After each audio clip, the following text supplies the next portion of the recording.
ख़ातून जो हमारे यहाँ करीब में ज़रा रहती हैं, तो उनसे मुलाकात हुई तो वो बताने लगी कि ये बताने लगी कि मेरी तबीयत ना बहुत ज़्यादा ख़राब रहती है।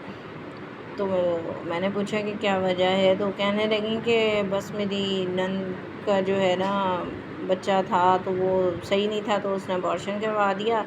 तो मेरी बेटी तो बहुत ही छोटी थी और मैं तो इतनी दुबली पतली और इतनी कमज़ोर सी थी। तो दूसरे बच्चे का पता चला तो मैंने जो है ना उसको फिर अबॉर्शन करवा लिया। जब करवा लिया तो वो सही तरह से नहीं हो सका और वो मसाइल ना अभी तक चल रहे हैं। उस बात को भी 15 साल हो गए हैं, लेकिन जो है ना मैं उसके बाद से बीमार ही रहती हूँ। तो ये बात है। और फिर आप देखेंगे कुरान पाक की आयत में जो है ना अल्लाह ताला इरशाद फरमा रहे हैं कि जो है यकीनन, ये सूरतुल इनाम की आयत है कि यकीनन खसारे में पड़ गए वो लोग जिन्होंने अपनी औलाद को नादानी और बग़ैर किसी इल्म के कत्ल किया। तो जो है ये